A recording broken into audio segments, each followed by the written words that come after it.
Alright class, today we're going to talk about audience and its importance when you're doing writing. So before we begin, can anyone tell me what audience is in terms of writing? Lisa. The people you write to. Right, the people you write to. So that could be your teacher, it could be a friend, it could be just about anybody, right? Right. Okay. So now what we're going to do is do a little KWL chart about what you know about audience. So what would you put in the K column? Anybody? It changes. It changes. Alright, anything else? What you know about audience? If the audience likes it, then there's positive criticism for it. Okay.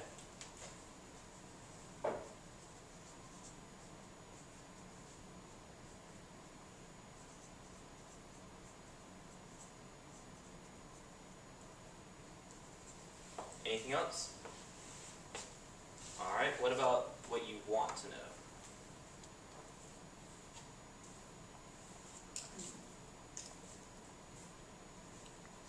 I want to know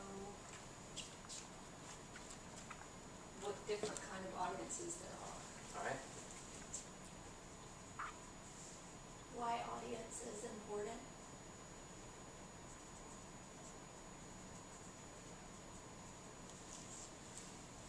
Anything else?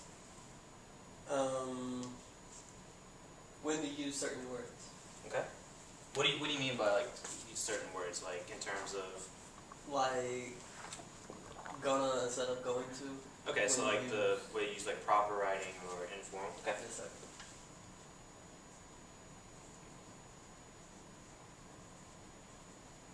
Good. There's something else that I know. Okay. But I wouldn't use certain words in front of, maybe if I was writing a letter to my mom, I wouldn't use certain words. Okay, so the audience changes what kind of words you use based on. Okay. What about the tone? Good. So audience changes tone and language. Very good. Alright. And what about for the L column?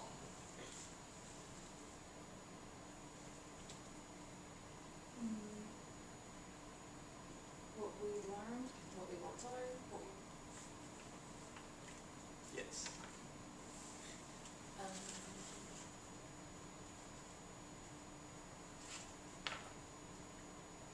Okay, well, we'll come back to that. But right now, just a few things that you want to keep in mind. With audience, you might want to write these down because you will see these later in the week. Keep that in mind. These are just some important questions you want to think about before you start writing to somebody. You want to know what level of knowledge your audience has. So let's say that you're writing to some of your fellow classmates and they have no knowledge about what you're talking about. Your language is going to be more describing. You want to let them know. So you always want to know what knowledge they have.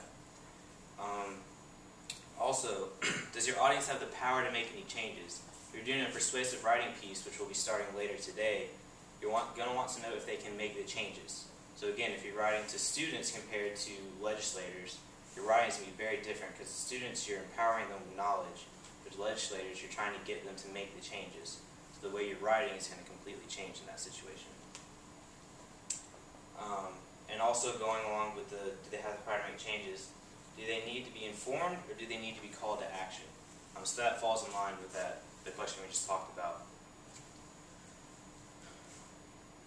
And what do they need to learn in order to understand the subject? So you have to do a lot of research when you're doing a persuasive writing piece in terms of your audience. Because you need to know if they know it, and if they don't know it, then you're going to spend more time describing it than if you're writing to, like, let's say, scientists about global warming. You don't need to explain what global warming is to a bunch of scientists. They know what it is. You're going to spend more time persuading them to make certain changes in that situation. And how will they accept your message? Will they welcome it or be resistant?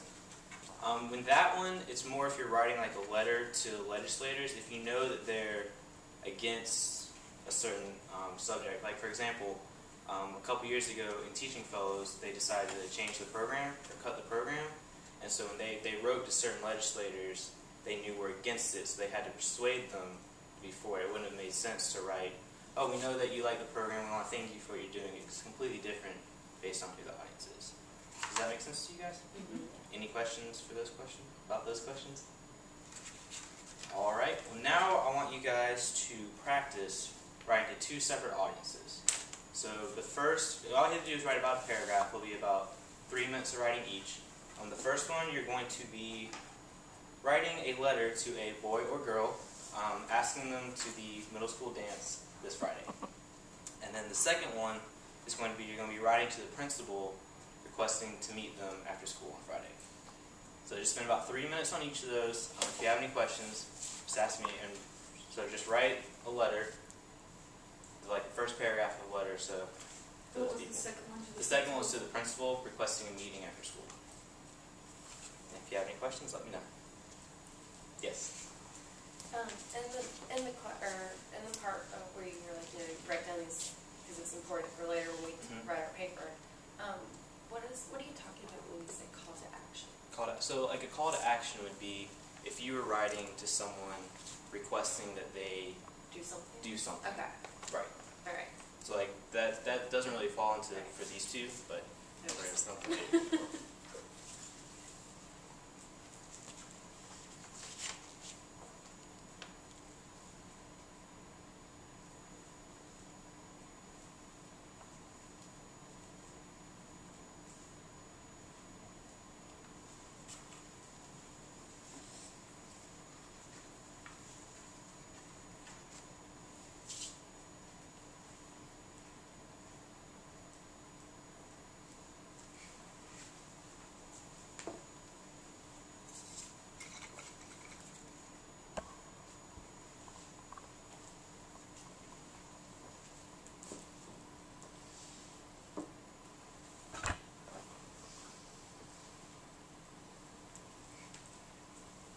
Remember, don't worry about writing the entire letter, just write about the first paragraph so that we can get both of them done.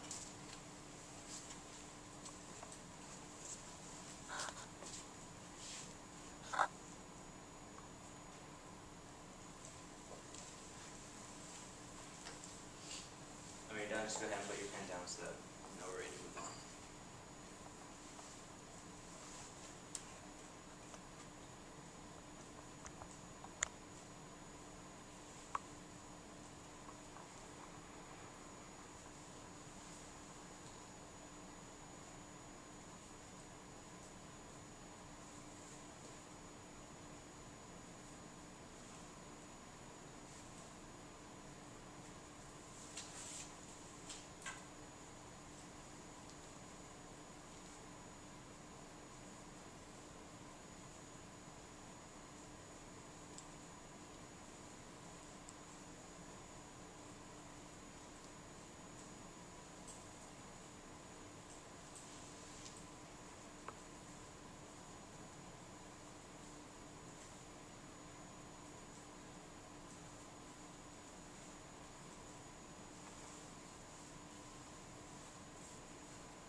Alright, so who would like to share their writing that they had?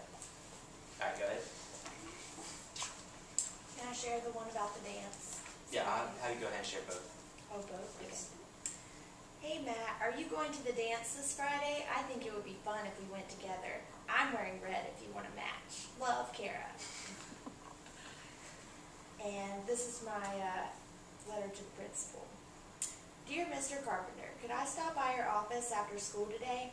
I'm having a problem getting our new cheerleading coach to let us wear our uniforms to school. and I would like to talk to you more about this.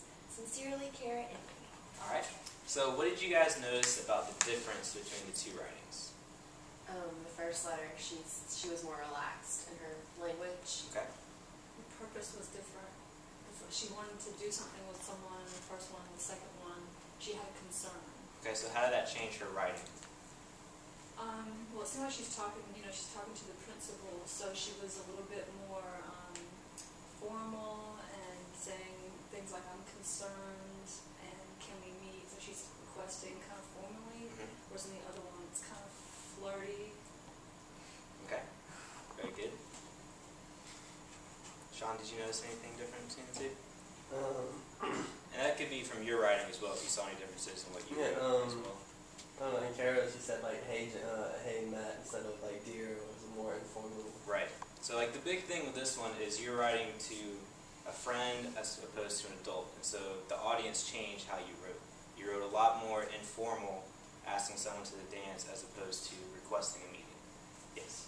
And I was going to say, with mine, I said, hey bud, because I was wondering if we could go to the dance together tonight. My mom might pick us up, and she'll probably feed us fast food before she drops us off. So I was kind of bribing a little bit. That's a good way to we'll reach get a out ride to and free food. a middle school boys are going to want to go get some free food, so that's a great way to change around what you wrote to appeal to him. That's very good. Alright, well now that we finished up that part, what have you guys learned so far today as far as audience? So the way you address someone,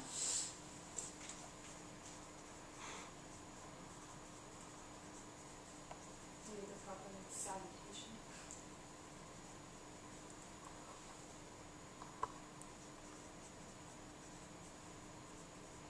Okay, what else? Lisa? Bragging is persuasive. Or persuading.